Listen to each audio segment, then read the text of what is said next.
Hürmetlik vatandaşlık, yukarı leksiyona devamı.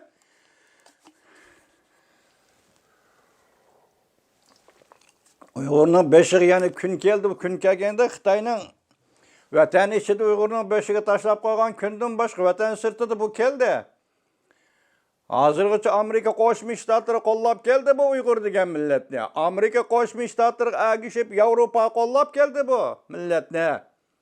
Asiyada Yaponiya, Avstraliya qatorliq davlatlar qo'llab keldi bu millatni. 1-oyning 14-kuni ko'rdingiz. Amerika Davlat Majlisi Jungo Komiteti oxiratcha sayti etnik qirg'inchilik, etnik tozalash elib beryapti. Şinjan'da deb o'tirg'i chiqdi.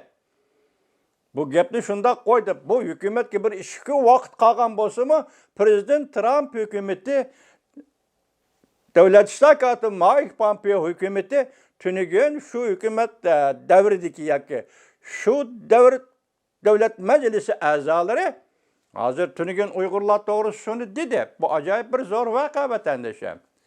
Agar Joe Biden hakimiyet beşiği kelib Oqsaroyga kirib, 8-oyda Joe Biden saylam komiteti aytgandek, Uyg'urlarni irq tozalash, etnik tozalash siyosati elib beryapti Xitoy degandek.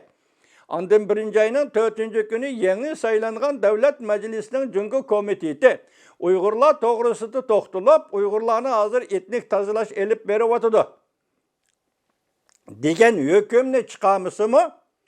Lekin shunga yaqin elib keldi. Bu nima eg'ir masala bu? Xalqaro nayt eg'ir bu ufqon masalasi vatandoshim.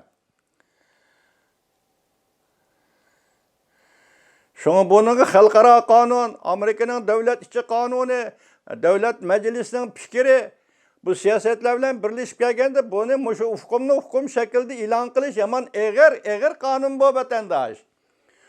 Çünkü bir yerde o çıkaysak onun kendi hareket qo'llanishga to'g'ri keldi. Qanday shaklda bo'lsin, mayli Magnitskiy kishilik huquq qonun loyihasi bo'lsin, mayli embargo qiladigan ish bo'lsin, mayli boshqa shaklda hareket qo'llanishga to'g'ri keladi hurmatli vatandoshim. Shunga bu huquqni eg'ir. Mushundaq vaqtda Amerika chiqdi deyli, Yevropa chiqdi deyli, Angliya parlamentida turgan o'zgarish qarang, olqishlaydigan o'zgarish o'tirg'i chiqdi deyli.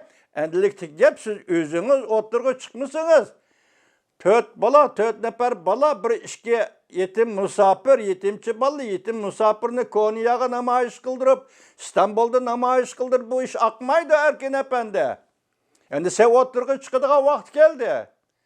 Buning uchun qurultaychilar sana maosh belgilab berishi mumkin, berib kelishing uchun aytganda. Mesela erkin tarih bir işki parça ilhamlandırış, rağbetlendiriş makalesi yazışım mümkün. Muşundak yol bilen erkinini oturgu çıkarıp Türkiye'ye evetip bu bivasta Recep Tayyip Erdoğan bilen görüş gerek. Şu vaktidan bu mesele oldu. Çünkü Recep Tayyip Erdoğan bilen erkinin münasebeti kaltısı değil mi? Bir vakti yeni çılap durup billi resim güçke yerleri var Recep Tayyip Erdoğan bilen erkeni alıp tekinden. Endi mesele çıkıp Uygur'un beşiği kün düşkende jügürep bu işin bir taraf kılaylı edip bunun arlaşmasa. Germaniya yatkan yerde yetiği verse bu akmaydı vatandaşlar. Bu bir vazife, bu tarihi vazife. Bu tarihi vazife olan kandak vazife. Ecdatlar izidinde film işleş için, kino işleş için gerek bulduğu vazife. Dadam Amerika'ya Nixon bilen görüşki bağlantı dep yazış için, tercümal yazış için, oylap çıkış için gerek bulduğu vazife. En iş kılıdığı vakti iş kılmayı onu yetip, katiplarını çakırıp, dadam Amerika'ya bağlan Nixon bilen görüşken, ecdatlar izidim, menip geldim, o geldim, manama kavrimiz, manama nevrimiz dep, yalantoş muhbirlarını sözültüp oturuyor ve emeli iş kıldığı vakit geldi erkin efendi. Amerika'da kılıdığı Allah, Amerika'da özünün işini kıldı. Eğer tahdit bu Uygurlarının beşiği kilovatkan. Mundak etkanda, bu 20. asır içinde Uygur, Türkiye'de yaşap geldi o. Şunun neticesi muşundak bulduğun boz Uygur kötürüp kopanmaydı bu iş ne? Muşunda iş ulamdı. Vaksina Türkiye'ye gerekken, Türkiye'de yaşavatkan Uygur, Xitay'a gerekken, Demek vaksini bilen Türkiye'de Türk kardeşimizni saklap kalıdı. Keselden sakıt kılıdı. Bimardan saklap kalıdı. Bimar oluştan saklap kalıdı. Onun bedeliga Uygurni ekitidi Xitoy bu vaksinaning bedeliga Uygurni öldüremdi. Onun ishbo a'zolarini kesib olamdi. Ömürlük qamoq jazosi beremdi. O'lim jazosi beremdi. Mana bu shundaq ish. O'sha keldi o'tgan turki Qartalapan dedi-ku, "Mening hech qanday jinoyatim yo'q, Turkiyani yaxshi ko'raman" dedi. Biroq o'zim tahdid ichida, andishi ichida ansirab turyapman. Demak, gunohsiz odamlar. Yoki Turkiyada buning uchun tayyorlab qo'ygan gunohkor Uyg'urlar bormi yo'q? Ani ko'chada ketayotgan Uyg'urni turmaga kelib solab qo'yib, 2 kun turmada yotding, sen jinoyat deyavergan, desa davrdigan dunyo ekan bu.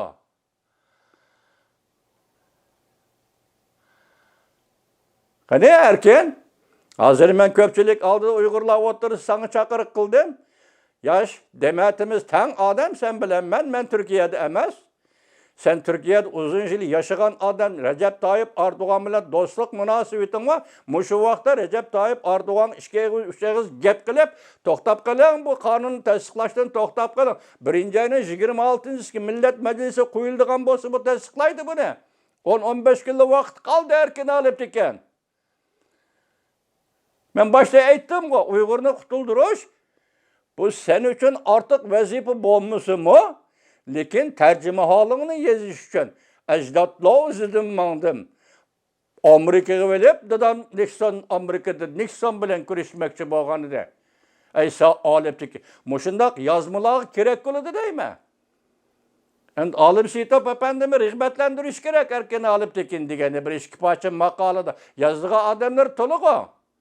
Ma kıl üstü geldi. Türkiye'lik Uygur'un ceni kıl üstü geldi.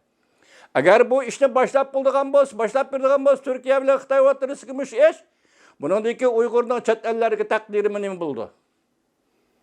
O'ylab boqqanlaringlar bormi?